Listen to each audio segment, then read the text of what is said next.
A fire truck screeched to a halt at 231 Cedar Lane. Sirens blared, lights cutting through the midday sun.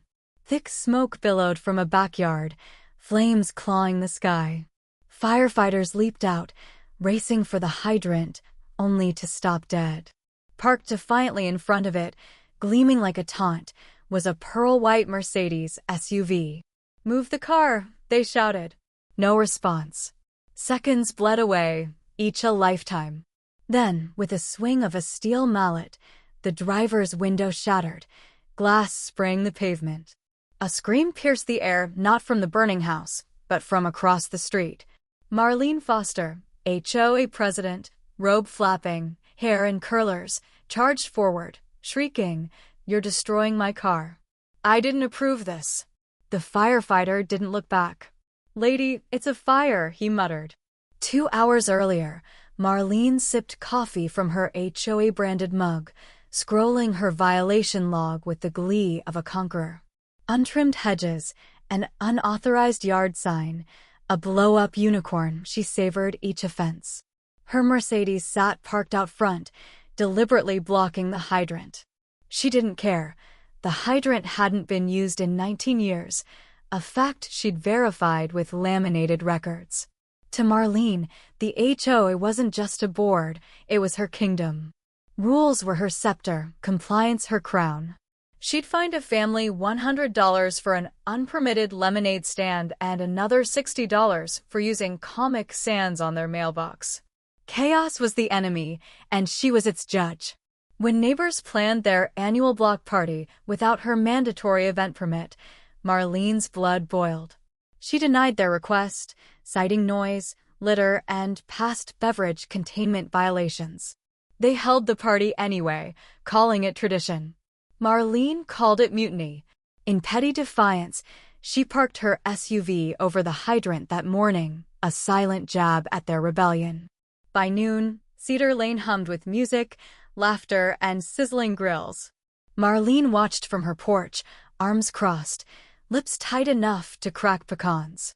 Balloons floated, kids drew chalk art, a Bluetooth speaker pumped classic hits. To her, it was a personal affront, no permits, no order. Then disaster struck. A propane tank in the Reynolds' backyard flared, sparked by a distracted dad juggling a soda and a toddler. Flames devoured their deck in seconds. Screams drowned out music. Someone called 911. Hoses were grabbed, but the fire spread fast, wind fanning it toward the house. Panic gripped the street. When the fire truck arrived, relief turned to horror. Marlene's Mercedes blocked the hydrant. Firefighters pounded her door. No answer. One neighbor swore she was shopping. Another said she was glued to reality TV with noise-canceling headphones. The crew didn't wait. A crowbar popped the SUV's hatch. A mallet smashed the window. The hydrant roared, water dousing the flames. That's when Marlene appeared, sprinting down her driveway, robe a flapping war banner. Seeing her car scratched, soaked, windowless, she unleashed a tirade, blaming firefighters for vandalism, the Reynolds for negligence, neighbors for their illegal party. The fire was nearly out, but her fury burned hotter. Phones recorded it all. Marlene didn't notice. She didn't hear whispers of "this is going viral." The fire captain explained. Blocking a hydrant was illegal, lives were at stake, her car was collateral. But Marlene heard only the shattering of her control. By dusk, the video exploded online. Hydrant Marlene trended on X, TikTok, and LinkedIn, where a realtor captioned it, "Don't let this torture suburb." The clip showed Marlene screaming about her rights as firefighters saved a home. Inside, Marlene replayed the video, each view a stab. She called her daughter Sophie, who didn't answer. She emailed the HOA board for an emergency meeting. Replies? A meme of her face on a fire truck, emergency Marlene unit. As neighbors cleaned debris, hugged the Reynolds, and toasted firefighters, Marlene seethed on her porch. Her rules, her car, her power, gone. Yet a crack formed in her armor, the dawning truth that her invincibility was a myth. Morning brought a buzzing phone. A news anchor smirked through a segment, HOA president who valued her Mercedes over a burning house. Her SUV sat under a tarp, a broken relic. Neighbors avoided her gaze. A teen mocked her meltdown, fake shrieking into his phone. The video hit 6 million views. A YouTube remix turned her rant into a techno beat. Blogs dubbed her the rogue tyrant.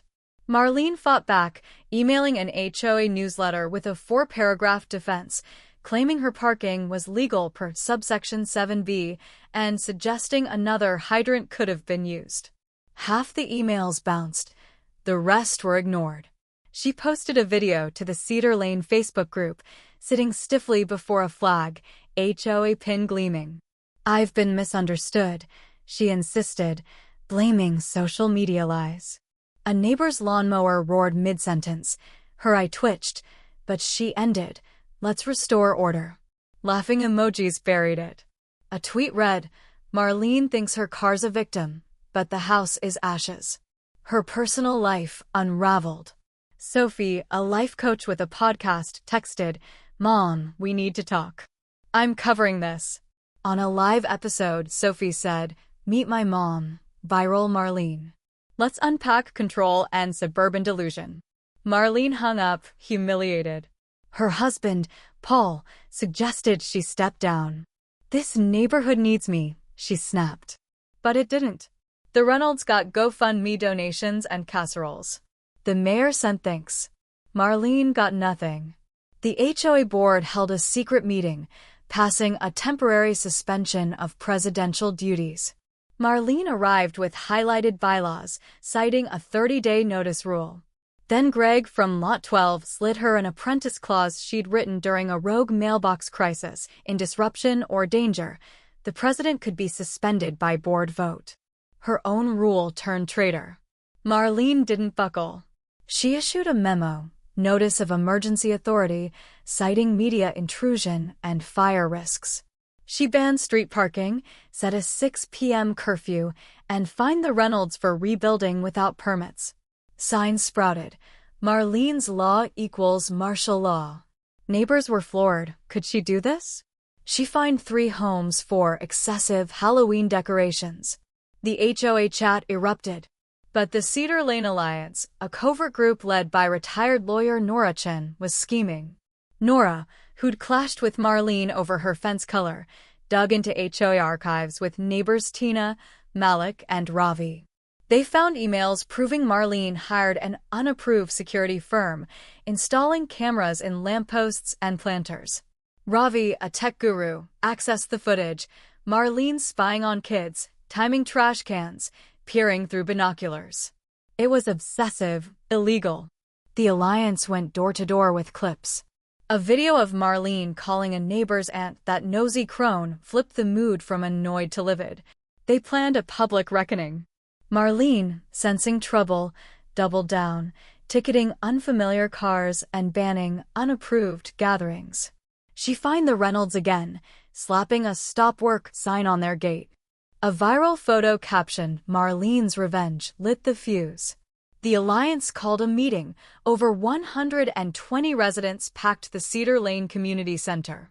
Marlene arrived, blazer sharp, clipboard ready. Nora stepped up, folder in hand. As Marlene droned about order, a projector flared. There she was, lurking in shrubs, timing dog cleanups, muttering about rotten kids. Gasps turned to laughter, then outrage. Clips rolled, Marlene photographing scooters, mislabeling a potluck as a cult, finding the Reynolds while sneering, "They don't deserve to rebuild." Marlene's face paled, then flushed. Out of context, she yelled. The cameras were for safety. No one bought it. She stormed out, vowing the meeting was illegitimate. Climbing into her repaired Mercedes, she reversed, only for the brakes to fail. The SUV rolled back, crashing into the community garden. Pumpkins splattered, trellises snapped. Marlene screamed. The crowd roared with laughter. By unanimous vote, Marlene was ousted. The board revoked her powers. The garden was restored, the Reynolds rebuilt, and Cedar Lane breathed free. Marlene returned home, clipboard gone, email access cut, her mailbox plaque blank. Spam for windshield repair mocked her. Weeks later, she slipped into obscurity, ignoring violation notices. Outside, kids laughed, music played, Paul whistled, unbound from her shushing. The HOA sent a letter. Her rules were scrapped, cameras dismantled, a block party planned. Marlene nearly tossed the invite but kept it. Sophie called, not to scold but to listen. "You built a fortress because you were scared," she said. Marlene didn't argue. She walked the neighborhood with cookies and an apology for the Reynolds. They invited her in at Nora's house. Marlene laughed genuinely, thanking Nora for the takedown. "I hated the Tyrant Act, not you," Nora said. They talked for hours. At the block party, Marlene hesitated but joined. No one jeered. Tina handed her ribs. Motown played. Marlene spoke. "I tried to make this place perfect, but forgot people make it real. I messed up. If I can help without the whistle, I will." The crowd clapped, softly, then stronger. Sophie arrived, smiling as Marlene served lemonade, a fire extinguisher nearby. Someone asked if she'd run for president again. Marlene handed them a sign-up sheet. "Your turn," she grinned.